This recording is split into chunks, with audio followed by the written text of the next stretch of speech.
नमस्कार, कैसे हैं आप सभी? दुआ और उम्मीद दोनों है कि आप सभी बहुत अच्छे होंगे। तो बहुत बहुत स्वागत है आपका, वेलकम, अभिनंदन टू माय चैनल आरे ओनली लव। तो चलिए फटाफट से एक रीकैप ले लेते हैं। रिधिमा बिल्कुल श्योर है कि ये इंजेक्शन उस पेशेंट को संजना ने नहीं दिया और वो ना दे सकती है, और ये बात वो डॉक्टर मेहता से कहती हैं जो इसकी बात से सहमत है। ये दोनों अपना तर्क बोर्ड ऑफ डायरेक्टर के सामने रखते हैं, जिसका नतीजा ये निकलता है कि संजना को दूसरा मौका दिया जाता है। रिधिमा उसकी हेल्प करने के लिए कुछ बुक्स लेकर उसके पास आती है, वापस लौटती तो है, लेकिन संजना उसे रोक लेती है अपने आग्रह से, अपनी रिक्वेस्ट से। रिधिमा रूम में आ तो जाती है, लेकिन अपने भावों को कंट्रोल करते हुए वो नींद में गुम हो जाती है। 2-3 सवाल जरूर करती है संजना से, पर संजना उन सवालों का जवाब उसे देती नहीं। रिधिमा अपनी कुर्सी पर ही सो जाती है। उसके बाद संजना उसे उठाकर बेड पर सुलाती है। उसके सो जाने के बाद बुक्स पढ़ते पढ़ते संजना भी सो जाती है। सुबह होने पर रिधिमा जब एक इमरजेंसी अटेंड करने जाती है तो उसकी नज़र अक्षय पर पड़ती है। वो अक्षय से बात करती है। बात करते समय वो कुछ तो पॉइंट क्लियर कर लेती है। उसके बाद वो जर्नल वर्ड में सर्च करती है। सर्च करने के बाद वो अपनी बात पर कंफर्म हो जाती है, और उसे तब पता लगता है, सही है या गलत ये तो पता लगेगा, कि संजना चुप क्यों है। जब इन सब सोच विचारों को अपने दिमाग में लिए रिधिमा आगे बढ़ती है तो लाइब्रेरी में बैठी संजना पर उसकी नज़र पड़ती है। नज़र पड़ने के बाद वो वहाँ से वो नज़रें हटा नहीं पाती, और उसे अपने डैडी पर बड़ा प्यार आता है। नेहा आकर इस कनेक्शन में थोड़ा दखल डाल देती है, और ये लोग फिर अपनी लोकेशन के लिए निकलते हैं। तो बस यही है रीकैप। क्या कान लगाकर सुनना नहीं था इतना? अब सुनिएगा। स्टोरी शुरू करूँ उससे पहले मैं कुछ कहना चाहती हूँ। एक्चुअली कल मैं ऑफिस से जब घर जा रही थी रिक्शे पे, तो मुझे रोड के किनारे, रोड साइड पर माइक का कोई बेचते नजर आया, और उस माइक की कीमत थी 1 रुपये। लेकिन मेरे पास उतना वक्त नहीं था, तो मैंने उसे छोड़ दिया। तो ऐसी चीज़ें और ऐसी स्थितियाँ मैं छोड़ती रहती हूँ। बस अब चलते हैं स्टोरी की तरफ। क्या हुआ? क्या सोच रही है? रिधिमा की खोई आंखों को देखकर नेहा ने उससे पूछा। हाँ, पता नहीं, मन नहीं लग रहा। अपने ख्याल से निकलकर अपने चेहरे पर एक उदासी वाला भाव लेकर रिधिमा ने कहा, सही कहा तूने, पिस गए हम इसमें यार। ये कैसे हालात हो गए, बस काम काम काम। नेहा ने भी रिधिमा के उदास भाव को कॉपी किया। अब ऐसा मुंह मत दिखा। हाँ, पहले से ही इतना अच्छा नहीं लग रहा। तूने घर पे बात की? वैसे ही दिल डूबा डूबा सा है, तो तू अपना मुंह ठीक कर, समझी? रिधिमा ने बेबाकी से कहा। अच्छा, वैसे क्यों डूबा डूबा है तेरा दिल? डॉक्टर गुप्ता में डूबा डूबा है क्या? हाँ। नेहा ने सारी बातों को छोड़कर सिर्फ दिल डूबने वाली बात को पकड़कर फट से उसे छेड़ने वाले अंदाज में कहा। उसकी बात सुनते ही रिधिमा ने अपनी गर्दन को नीचे कर लिया और वो हंस दी। तू नहीं सुधरेगी ना? मैंने पूछा तूने घर पे बात की, ये इसका जवाब देना तुझे नहीं बना? हाँ। अपनी नज़रों को नेहा पर करके रिधिमा ने कहा, तूने ही तो कहा मूड बदल, तो मैं बदल रही हूँ, इसीलिए मैंने ये कहा। नेहा अपनी आंखों को शरारती तौर पर घुमाती है और अपनी बात कहती है। तेरा नंबर भी आएगा, डोंट वरी। फिर जो तेरी टांग खींचूंगी ना मैं, हाँ हाँ खींच लियो। अगर दिल डुबा रहा है तो उसमें किनारे पर ले आना उसे, या फिर पूरे डूब जा। मेरी टांग तो जब खींचेगी तो खींचेगी, पहले अपने आप को तो किनारे पे खींच ले, बात कर लेना उससे। वैसे तूने रात को क्या क्या किया? हाँ, तुम दोनों ने कुछ तो किया होगा। जो सुबह सुबह दिल डूबा डूबा सा लग रहा है, ऐसी कौन सी नदी में तूने डुबकी लगा ली? बताना बताना। अपनी भवों को बाउंस मोड पर डालकर नेहा ने रिधिमा को छेड़ना चाहा और अपनी बात सारी छेड़ने वाले अंदाज से कह दी, तेरी इमेजिनेशन की नदी में और कहाँ? हाँ, तेरी इमेजिनेशन की नदी में ही डुबकी लगा रही थी मैं रात भर तू जो सोच रही थी वही मैं कर रही थी, you know, dirty mind. Ridhima ने ये कहकर नेहा के लेफ्ट गाल पर एक हल्का सा तमाचा रखा। बिल्कुल नहीं, मैं कहाँ इमेजिन कर रही थी कुछ भी, मैं बिस्तर पर पड़ते ही सो गई थी बॉस, इतनी नींद आ रही थी मुझे, मैं इतनी थक चुकी थी। नेहा ने मुस्कुरा कर रिधिमा की बात का जवाब दिया और अपनी बात को आगे किया। सोई तो तू नहीं होगी ना? हाँ, पता ना। उस तमाचे का नेहा पर कोई असर नहीं दिख रहा था, वो लगातार रिधिमा को छेड़ रही थी। हाँ बिल्कुल, मैं सोई नहीं थी, चुड़ैल में से तेरे से पहले ही सो गई थी शायद, और इस बात के लिए मैं श्योर हूँ कि मैं तुझसे पहले सो गई होंगी। चल काम कर, समझी, वरना ये जो स्वैप स्टिक है ना, तेरे कान, तेरे नाक, तेरे मुंह में घुसा दूंगी। उसकी इस बात को हंसी में उड़ाते हुए नेहा काम पर लग गई और रिधिमा ने थोड़ा सा पॉज लिया। रिज, ये जो इंजेक्शन का मामला है, क्या हुआ इसका?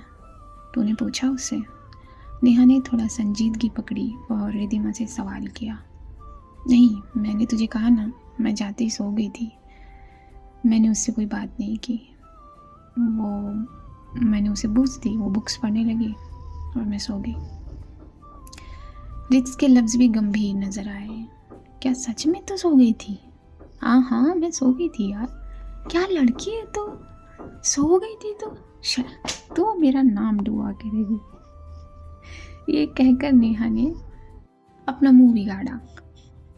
नेहू, बस कर दे, बस कर। ये ज़्यादा ठीक होगा कि वो अपनी वाइवा पर ध्यान दे और फोकस करे ताकि आगे गलतियाँ ना कर सके, समझी? हाँ, समझ रही हूँ मैं तो सिर्फ मजाक कर रही थी रिज। तो क्या तू सच में उसे माफ़ नहीं करेगी? मतलब उससे दूर रहने के लिए कहेगी, जो तू कुछ दिन पहले कह रही थी? नेहा ये कहते हुए थोड़ी सी सीरियस हो गई। काम कर चल, वरना स्वैप स्टिक अभी भी मेरे हाथ में, समझी? रिधिमा ने ये कहकर सारा ध्यान काम पर डालना चाहा और नेहा हंसते हुए वापस अपने काम पर लग गई। पता नहीं कैसे क्या कर रहा है, पता नहीं क्या कर रही होगी डैडी इस वक्त। और उसका मन वापस से संजना की तरफ चला गया। संजना सुबह उठती है और वो लाइब्रेरी चली जाती है अपने कुछ डाउट्स क्लियर करने, और वहाँ जाकर वो बहुत सारी बुक्स को सामने बेंच पर खोल कर रख देती है और उन सभी में से कुछ न कुछ पॉइंट निकाल कर अपनी नोटबुक में नोट डाउन करती है। यहाँ कुछ वक्त किताबों के साथ बिता लेने के बाद वो कुछ बुक्स अपने हाथ में पकड़ती है और अपने रूम की तरफ बढ़ना शुरू कर देती है। मेरा थ्रोट मुझे इरिटेट कर रहा है। उसके कदम रास्ते पर आने वाले लॉकर रूम के आगे रुक जाते हैं और उसकी गर्दन दाईं तरफ मुड़ती है। चंपू, ये क्या कर रहा है यहाँ? ये कहकर संजना लॉकर रूम के शीशे वाले डोर को ओपन करती है, अपने हाथ की बुक्स को टेबल पर रखते हुए अपने कदमों को आगे बढ़ा देती है। चैम्प, तू यहाँ? अक्षय ने गर्दन घुमाई और अपने मायूस शब्दों को हल्की आवाज़ दी। हाँ, मैं लाइब्रेरी गई थी तो तुझे यहाँ देखा। तू इतना परेशान क्यों बैठा हुआ है यहाँ? हाँ, क्या हुआ?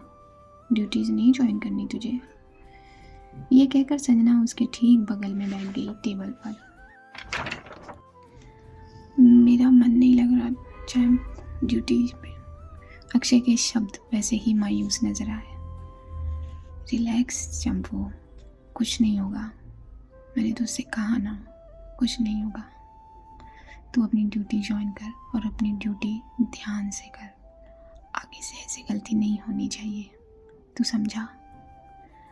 यहाँ संजना के शब्द भी बहुत लो वॉल्यूम पर थे ताकि कोई और अगर आसपास भी हो तो वो सुन न सके। लेकिन चैम्प, ये तो गलत है ना। अक्षय ये कहकर अपना रुख जो है वो संजना की तरफ पूरा का पूरा कर देता है। क्या गलत है? कुछ गलत नहीं है, बस तुझे आगे से ध्यान रखना है। आगे से ऐसी गलती मत करना अक्षय। नहीं, जो मैंने किया उससे ज़्यादा गलत तो ये है चैम कि तू इस चीज़ को अपने सर ले रही है।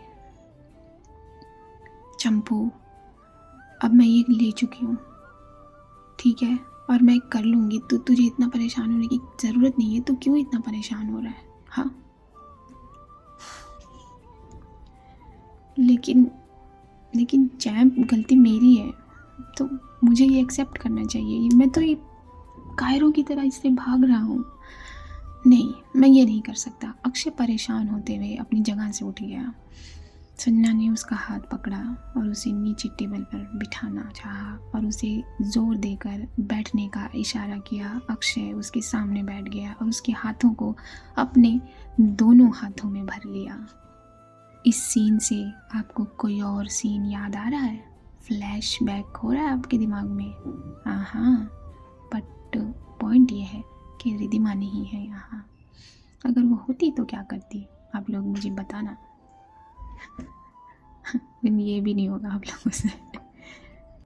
मेरी बात सुन, गलती सबसे होती है और तुझसे भी उस दिन वही गलती हुई। लेकिन अब जो तू ये कर रहा है ना, अगर अब ये किसी के सामने आया तो तू जितना कल्प्रिट इसमें होगा उतनी ही मैं होंगी। तो तू ये चाहता है कि मुझे सब गलत ठहराए, मुझे गलत कहे? नहीं ना, तो तू अब खामोश है। बस तू मुझे ये प्रॉमिस कर कि तू आगे से ध्यान रखेगा और आगे से ऐसी गलतियाँ नहीं करेगा, क्योंकि ये सच है। हमारे प्रोफेशन में गलतियों का कोई भी गुंजाइश नहीं है, कोई भी जगह नहीं है गलतियों की। बस अगर तू मुझे ये प्रॉमिस करता है, और तू कर चुका है उसी दिन, इसलिए मैंने एक कदम उठाया। यहाँ तक कि मैंने मिस ब्राउन आइज से भी कुछ नहीं बताया। उन्होंने मुझसे बहुत बार पूछ लिया, लेकिन मैं नहीं बता सकती उन्हें। वो क्या सोचेंगी मेरे बारे में। तो तू अब अपनी किसी उल्टी सीधी हरकत से कुछ और ना कर देना। क्या क्या कहा जाए तुमने?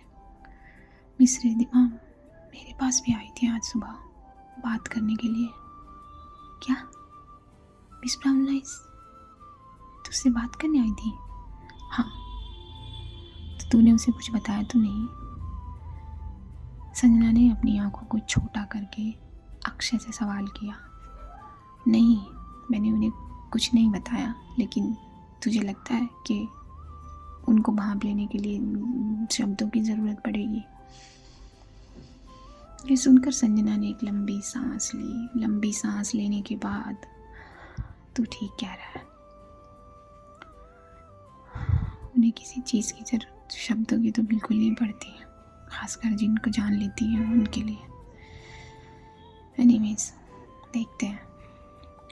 लेकिन तू अपना मुंह बंद रख और ये गिल्ट में जीना बंद कर, समझा? जो हो गया है हम उसे बदल नहीं सकते। आने वाली कल को हम बदल सकते हैं, आने वाले कल के लिए हम काम कर सकते हैं। तो उन अंकल के लिए दुआ कर और अपने काम में फोकस कर, समझा? जा ड्यूटी ज्वाइन कर अपनी। Thank you Saanjh, thank you so much. Akshay भी इसे कभी कभी सांझ पुकारता है। ओके, तो back to the story. Akshay ये कहकर संजना के गले लग जाता है और उसे बहुत ज़ोर से हक करता है। It's okay champ. संजना ये कहते हुए उसके बालों में अपना हाथ फेरती है और उसके बालों को बिगाड़ देती है। जा ड्यूटी ज्वाइन कर, चल चल उठ, क्या रोता है तू भी? वो उसे बूस्ट अप करती है और वो खड़ा हो जाता है एक बड़ी सी स्माइल के साथ और फिर अपनी ड्यूटी ज्वाइन कर लेता है। जाकर ड्यूटी पे चला जाता है मतलब। तो और यहाँ पर संजना अकेले रहती है। मिस ब्राउनाइज ने पक्का कोई ना कोई तर्क लगाया होगा। मे बी वो समझ भी गई होंगी, उन्होंने फाइंड आउट कर लिया होगा, क्योंकि कल रात को ही उन्होंने कहा था मैं फाइंड आउट कर लूँगी, और जो वो कहती हैं वो करके रहती हैं। शाम को पता लगेगा जब वो घर आएंगी। ये कहते हुए संजना अपनी जगह से खड़ी हो जाती है और अपनी बुक्स को अपने बाजुओं में उठाकर अपने रूम की तरफ चली जाती है। वक्त बहुत तेज़ी से तो नहीं, लेकिन बढ़ेगा तो ज़रूर अपनी स्पीड से। तो बस वक्त आगे जाता है और यहाँ रिदिमा और नेहा की टीम ने अपनी तीनों लोकेशन को कवर कर लिया है। अब लोग वो अपनी तीसरी लोकेशन से घर की तरफ लौट रहे हैं। स्टॉप द वैन, ड्राइवर साहब रोकिए रोकिए प्लीज़ रोकिए। बाहर की तरफ देखकर रिदिमा ने फट से गाड़ी रोकने के लिए कहा और ड्राइवर ने उसी वक्त गाड़ी रोक दी। क्या हुआ? अरे वो देख यार। नेहा के सवाल पर रिदिमा ने अपने राइट हैंड से बाहर की तरफ इशारा किया और वो फट से वैन का डोर ओपन करके बाहर आ गई। बाहर एक बाइक पर एक सवार लड़का जो है वो स्लिप हो गया है रोड से। रोड पे स्लिप होने की वजह से उसकी बाइक बहुत दूर चली गई है और वो लुढ़कते लुढ़कते एक रोड के किनारे एक जगह होती है, थोड़ा सा उसे गड्ढा कह सकते हैं, उसमें गिर गया है। जैसे ही रिदिमा वैन से बाहर निकलती है, बाकी की जो टीम के मेंबर्स हैं, जो बॉयज़ हैं उसमें, वो भी फट से आते हैं और उस लड़के को फटाफट से उस जगह से निकाल कर ऊपर लेके आते हैं। तुम ठीक हो? तुम ठीक हो? उसके गाल पर टैप करते हुए रिदिमा ने उस लड़के से पूछा और वो अपनी बेहोशी बदहवासी में सिर्फ हाँ में हिलाता है। फटाफट रिदिमा उसकी नब्स चेक करती है, उसकी आँखों को चेक करती है। माय गॉड, ये नेहा गो ऑक्सीजन मास्क। नेहा फट से वैन में जाकर ऑक्सीजन मास्क लेकर आती है और इनको एक पोर्टेबल ऑक्सीजन मास्क आता है, छोटा वाला। तो फटाफट से इस लड़के को ये लोग लगा देते हैं। माय गॉड, इज ब्लीडिंग यार। नेहा उसके चारों तरफ जितनी भी चोट लगी है उसको देख कर कहती है हाँ, हमें इसको इनिशियल ट्रीटमेंट देना होगा। चल मगर इसको लेकर कहाँ जाए? नेहा वैन में ले जाना पड़ेगा। वो उन बॉयज़ को कहती है कि इस लड़के को वैन में ले जाएं ताकि इसे इनिशियल ट्रीटमेंट दे सके। जो ब्लीडिंग हो रही है उसके सर के पीछे से, वो उसे रोक सके। तो फट से ये लोग उस लड़के को, अब वो पेशेंट ही हो गया है, तो उस पेशेंट को फट से वैन में ले जाते हैं। रिदिमा और नेहा फट से उसको बैंडेज करते हैं, जो भी उन्हें ऑइंटमेंट या क्रीम लगानी होती है वो लगाते हैं। ब्लीडिंग के लिए उसे इंजेक्शन लगाते हैं और उसको इन शॉर्ट उसे इनिशियली ट्रीटमेंट दे देते हैं। कॉटन वाटन लगा के उसके सर के पीछे जो है ब्लीडिंग को रोकने के लिए रुकावट की जाती है और इसे एक स्टेबल कंडीशन में लिटा दिया जाता है। नेहा कॉल द पुलिस यार। मैं ये पुलिस वालों को फ़ोन नहीं करूँगी यार, दिमाग चाटते हैं फिर ये। तू करना, मैं बात कर लूँगी। तो नेहा पुलिस वालों का नंबर लगाकर रित्स को दे देती है, हेलो, या ये, और वो सारी जगह बताती है कि यहाँ पर ये लोकेशन है, यहाँ पर एक लड़का जो है बाइक से स्लिप हो गया है। अब स्लिप होने में तो कोई पुलिस केस होता नहीं है, लेकिन इसके घर को ढूंढना होगा, इसके घर वालों को ढूंढना होगा। तो अच्छी बात है कि एक जगह रिपोर्ट कर दी जाए। तो जो पुलिस वाले हैं वो सब कुछ पूछ कर हॉस्पिटल आने के लिए कहते हैं। अब बात यह है कि इसको हॉस्पिटल कैसे लेके जाया जाएगा। रिदिमा वैन के ड्राइवर को और 2 लोगों को हॉस्पिटल ले जाने के लिए कह देती है। रित्स, हम कैसे घर जाएंगे? वैन जाएगी फिर वापस आएगी, इसी में चलता है ना यार। अब लास्ट इन्हीं की वैन बची थी और वैन में इतनी जगह नहीं होगी कि पेशेंट को भी ले जाया जाएगा और ये लोग भी घुस कर जाएंगे। ये बड़ी एम्बुलेंस नहीं है, बड़ी जो एम्बुलेंस और बड़ी वैन थी वो पहले ही चली गई हैं। चले जाएंगे नहीं हम, डोंट वरी, लेकिन इस पेशेंट को पहले जाना ज़रूरी है यार। ब्लीडिंग अगर दोबारा से स्टार्ट हो गई, इंजेक्शन उतना ही काम करेगा ना जितना उसका टाइम पीरियड है। हाँ मुझे मालूम है, लेकिन हम कैसे घर जाएंगे? देख तो सही, रात भी होने वाली है यार। तो नेहा जो है वो अफनाने लगती है सिचुएशन से, बिकॉज खाली रोड है, कोई ना बंदा ना बंदे की जात, ऐसा हो रखा है फ़िलहाल। तो मैं कुछ कर लूँगी, तू इन्हें जाने दे, ये कहकर रिदिमा वैन को भेज देती है।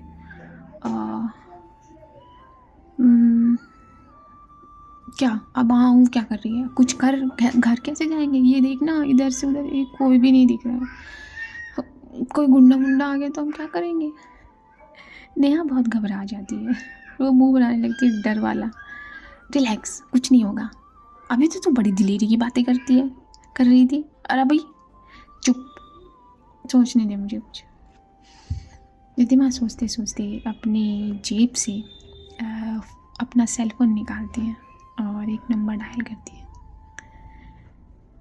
हाँ मिस ब्राउन आइज, आप ठीक तो है? उसने नंबर डायल किया है संजना का। हाँ मैं ठीक हूँ, आप है कहाँ? इतना वक्त हो गया अभी तक आप आए नहीं, मैं आपको ही फ़ोन करने के लिए फ़ोन उठाया था, बट उससे पहले आपका फ़ोन आ गया। आप ठीक तो है मिस ब्राउन आइज? हाँ मैं ठीक हूँ, वो एक्चुअली अब रिधिमा ने नंबर तो मिला दिया, फ़ोन तो कर दिया, लेकिन अब वो हड़बड़ा रही है और नेहा इसको ही देख रही है। नेहा फट से इसके कान से फ़ोन ले लेती है। डॉक्टर गुप्ता, एक्चुअली हम थर्ड लोकेशन पे फंस गए हैं, प्लीज़ आप जल्दी आओगे अपनी कार लेकर, बाकी हम आपको आने के बाद बता देंगे। ये सुनकर संजना घबरा जाती है। क्या हुआ, आप दोनों ठीक तो हैं? मिस ब्राउन आइज, हाँ हाँ आपकी मिस ब्राउन आइज ठीक है, वो बिल्कुल परफेक्ट है, प्लीज़ जल्दी आओ बिकॉज यहाँ कोई भी नहीं दिख रहा। हाँ हाँ आप लोग वहाँ से हिलिएगा नहीं, मुझे अपनी लोकेशन भेज दीजिए, मैं बस 10 मिनट में पहुँच रही हूँ। हाँ ठीक है, लेकिन आराम से गाड़ी चलाना, ये रिधिमा कह रही है। Okay okay. संजना नेहा की बात सुनकर थोड़ी सी खुश्की वाली स्माइल कर देती है, फ़ोन फटाफट कट कर देती है और ले अपना फ़ोन। बोल नहीं सकती है सीधा सीधा कि यहाँ आ जा, हद होती है यार रिधिमा, हम फंसे हुए हैं यहाँ, तुझे शर्म आ रही है? शर्म नहीं आ रही है मुझे। और तूने क्या बोला? तुझे तो मैं बाद में देखूंगी। हाँ देख लेना जितना मर्जी, बस प्रे कर जल्दी जल्दी आ जाए तेरी डॉक्टर गुप्ता। ये सुनकर रिधिमा ने तिरछी निगाहों से नेहा को देखा। आई मीन तेरी सांझ। रिधिमा ने फिर देखा। आई मीन तू क्या बोलती उसे? वही, बस अब तो ऐसे मत देख यार। और ये दोनों अब एक दूसरे को देखते हैं। 10 मिनट है तो आने में तो लगेगा ही ना। कभी रिधिमा जो है वो इधर आती है राइट साइड, कभी नेहा राइट साइड जाती है, मतलब ये चहलकदमी कर रहे हैं उस लोकेशन पर। तभी नेहा को दूर से एक कार दिखाई देती है। ये किसकी कार है यार? डॉक्टर संजना की कार है ये। रिधिमा ने कार को देखते ही कह दिया, वाह, तू उसकी कार को भी इतनी दूर से पहचान लेती है और ये कह रही है कि तू और वो एक दूसरे के लिए बने ही नहीं है। वाह भाई वाह, सही। नेहा यहाँ भी नहीं मौका छोड़ती रिधिमा को परेशान करने का। रिधिमा अपने दांत पीसकर इसकी तरफ बढ़ती है, इससे पहले ही इन दोनों के सामने संजना कार को रोक देती है। आप ठीक तो है ना मिस ब्राउन आइज? हाँ। कार से निकलते ही संजना ने सिर्फ और सिर्फ रिधिमा को देखकर पूछा, क्या डॉक्टर गुप्ता, मैं भी हूँ यहाँ, मुझे भी पूछ लो। हाँ सॉरी मिस नेहा, आप दोनों ठीक तो हैं? नेहा ने संजना को संजना की बात पर एक शर्माने पर मजबूर कर दिया।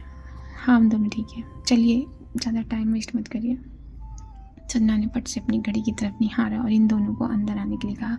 नेहा फट से जाके पीछे वाली सीट का दरवाज़ा खोलकर बैठ गई और संजना ने अपनी ड्राइविंग सीट के बगल वाली सीट का दरवाज़ा खोला और खोलकर सिर्फ रिधिमा को देखा और जाकर अपनी ड्राइविंग सीट पर बैठ गई। अब रिधिमा को देख रही है नेहा कि ये क्या करती है, ये पीछे आकर मेरे पास बैठती है या फिर आगे जाकर ड्राइविंग सीट पर बैठती है।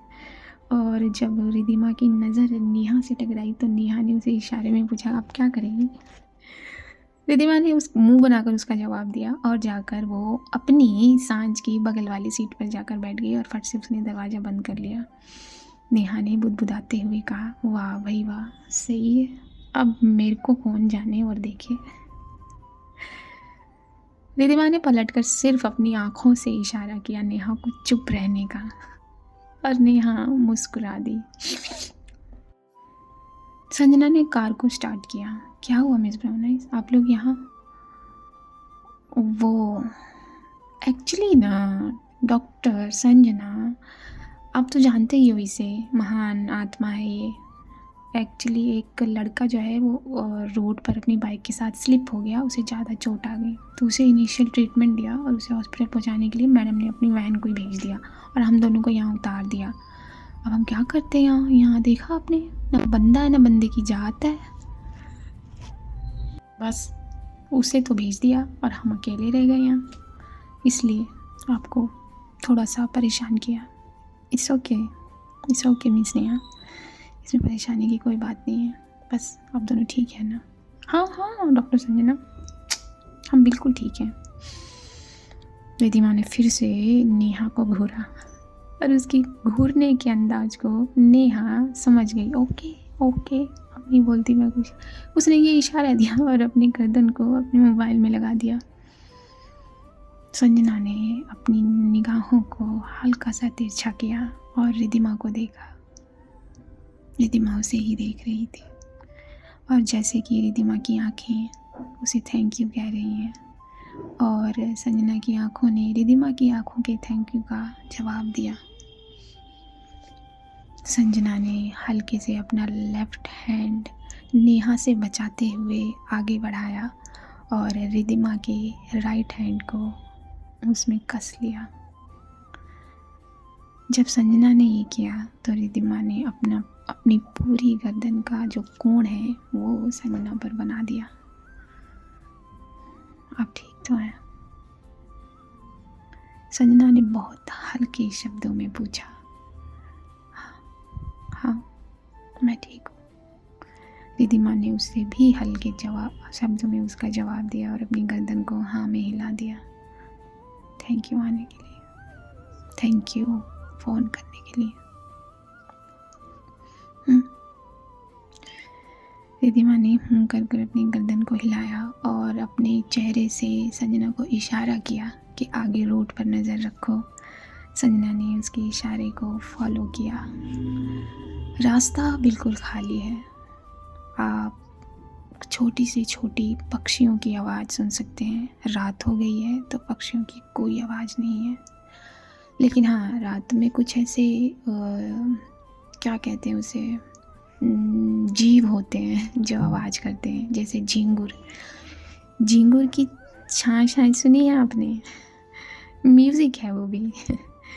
तो बस रोड के किनारे बड़े बड़े वाले झिंगुर होंगे ना भाई, तो ज़्यादा लाउडली आवाज़ कर रहे हैं, तो उनकी आवाज़ इन दोनों के कानों में पड़ रही है। नेहा सच में थक गई है। जिस थकान की वो सुबह बात कर रही थी, शायद उस थकान ने उसे घेर लिया। वो अपना मोबाइल चलाते चलाते अपनी गर्दन पीछे की तरफ करके उसने अपनी आंखें बंद कर ली हैं। रिधिमा ने नेहा को एक बार देखा। नेहा आंखें बंद करके शायद हल्की नींद में सो रही है। रिधिमा ने फिर संजना को देखा और उसकी आंखें अपने आप डबडबा सी गईं, जैसे बंद होने के लिए कह रही हों। जो हाथ संजना का संजना ने पकड़ा था, उसे वो हल्का सा अपनी तरफ खींचती है। संजना उसे बाखूबी ढील दे देती है। रिधिमा अपनी गर्दन को हल्का सा राइट की तरफ झुकाती है और अपने सर को संजना के कंधे पर रख देती है और अपनी आँखों को बंद कर लेती है। उसके बाजुओं को अपने दोनों हाथों में भर लेती है, जैसे एक टेडी को पकड़ा जाता है, बस वैसे ही। रिधिमा के सर को संजना ने अपने लेफ्ट साइड के गाल से सहलाया और उसके सर को उसने चूम लिया, जैसे उसके होंठ रिधिमा को अपने सर पर भी महसूस हुए। जैसे ही संजना ने उसके सर को चूमा, उसने अपने आप को और कंफर्टेबल कर दिया। संजना ने गाड़ी की स्पीड थोड़ी सी बढ़ा दी और ये लोग आगे की तरफ चल दिए। तो चलिए मैं भी चलती हूँ, बिकॉज़ मेरा थ्रोट है जो मुझे इजाज़त नहीं दे रहा आगे बोलने की। बहुत मुश्किल से बोल रही हूँ मैं। एक्चुअली मैंने ठंडा जूस पी लिया था, दैट्स वाई ये हो रहा है। तो आज के लिए इतना ही। आज के भाग में हम इतना ही रखते हैं। देखते हैं कैसे कैसे इन लोगों की ज़िंदगानी आगे आगे अपनी गतिविधियाँ लेती है, और कैसे कैसे ये अपने किरदार को, अपने कैरेक्टर को निखारते हैं या डुबाते हैं। और वाइवा क्लियर करना है संजना को। मैं कोशिश करूँगी जल्दी अपडेट करने की, लेकिन जैसे कि मैंने कहा, वक्त की बात है। लिखना होता है मुझे, लिख कर फिर मुझे अपडेट रिकॉर्ड करना होता है, उसके बाद अपडेट करती हूँ मैं। देखा, ये वापस खींच रहा है मुझे, तो मैं ज़्यादा बोल नहीं पाऊँगी। बस इतना ही कहूँगी। अगर आप अपनी या अपनी किसी चाहते कि कोई बात, कोई एक्सपीरियंस मुझसे शेयर करना चाहते हैं, तो दिए हुए मेल एड्रेस पर मुझे कांटेक्ट कर सकते हैं। और बस अपने अपने पेरेंट्स का ख्याल रखिए। ठंड बढ़ रही है, जहाँ जहाँ ज़्यादा ठंड है वहाँ वहाँ अपने पेरेंट्स के ख्याल रखने की ज़रूरत है, तो उनकी ज़रूरतों को देखिए। अगर आप पूरे करने के काबिल हैं तो पूरा करिए, नहीं है तो उस काबिल बनने के रास्ते पर चलिए। और बस अपनी आत्मा को खुश रखिए, दुआएं करिए। दुआओं में बहुत ताकत है। दुआएं आत्माओं को खुश कर सकती हैं। आत्मा से मेरा मतलब भूत से नहीं है, रूह से है। तो बस दुआ करते रहिए, बहुत ज़रूरत है दुआओं की। जैसे ठंड में पुरानी चोटें वापस से दर्द करने लगती है ना, वैसे ही ठंड में सिर्फ फिजिकल चोट नहीं दर्द करती है। समझ गए होंगे। समझदारों को इशारा काफ़ी है। बस इसी तरह मुस्कुराते रहिए। और हाँ, मुझे एक बात कहनी थी, चलो बाद में कहूँगी। मुझे दीजिए इजाज़त। नमस्कार।